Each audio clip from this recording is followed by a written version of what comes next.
There's so much to unpack, and fortunately, we do have time to unpack them. So I want to start from the beginning of your submission, Mr. Shoumi. When you talked about the leaders that were there, you noted that it wasn't just former President Obasanjo, but other opinion leaders.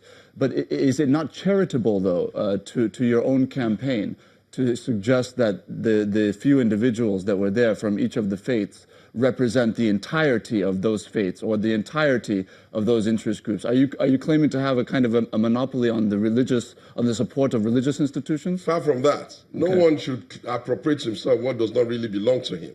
What we're saying is that if the president of the United States of America were to endorse a candidate, would that mean that the totality of America has endorsed him? No, I want to know. The reason why I asked that question clearly is because you said categorically that, in your view, essentially the supporters of the president are saying that the president is this holy man and that everybody else is bad, and essentially that was the case that Mr. Hassan was making, is what you were alluding to. So I'm asking you, do you believe that that's essentially a fair point of view, in view of the fact that indeed you will have religious leaders that would support both candidates potentially? No. I appropriate to myself the ones that have supported me. Okay. And I leave to the general public and even to the consciences of the others who have not made a decision just yet.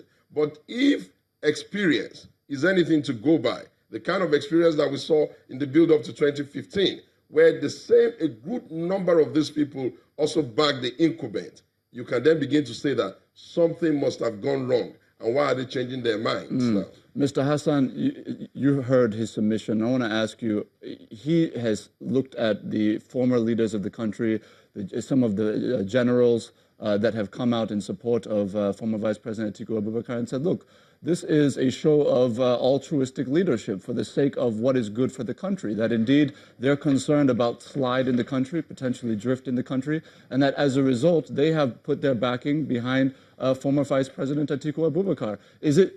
Why is it that you don't think it's just as straightforward as that? You see, for a very long time, Ajuri, we have had a culture of getting endorsed, incoming presidents getting endorsed by a so-called leaders, because I call them misleaders. If they had done well during that time, we couldn't have been where we are today. You said Nigeria has the poorest people in the world. Why do we have that in just 3 years? It can't just map up in 3 years. It started from the beginning.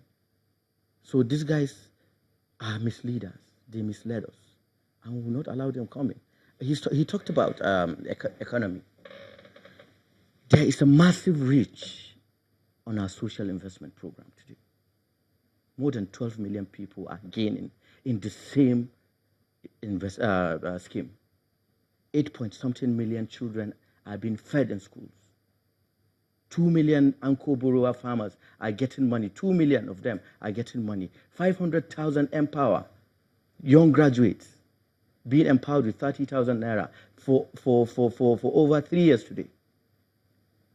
Inflation is declining. Inflation has declined consistently in the last 19 months. Our economy is growing. Capital funding are coming in, over 600%.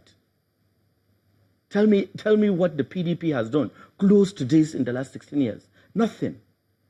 These guys want to come back because this gentleman has that character of sincerity. You can't tell me we will not talk about character in picking who presides the highest office in our nation. We must talk about character. One of the key points that Mr. Shoumi has made, though, is the business background of the former vice president, that indeed this is somebody who has created jobs around the country, in various parts of the country, and that he has a reach that goes across the country. What are your thoughts about the idea when supporters of former Vice President Atiku Abubakar say, look, this is somebody who has operated in the private sector, and that the current president has not operated in the private sector, and therefore the former Vice President would be better equipped to bring jobs to the economy? What's your response to that? Ajuri, Atiku is not a good businessman. And I'll tell you his cash cow. His cash cow is Intel. In the first place, Atiku is somebody that a lot of times has gone to have followed the rules in the civil service. I will tell you why. In 1982, was the first time he got his shares in Intel. He was serving as custom officer. That was against the rules of civil service. It is Intel that he tried as much as possible to monopolize the business and use that money to invest in the party and invest in the people that misled us during that time, so as to leave him have the monopoly, which this government has refused to allow. He breaks the rules.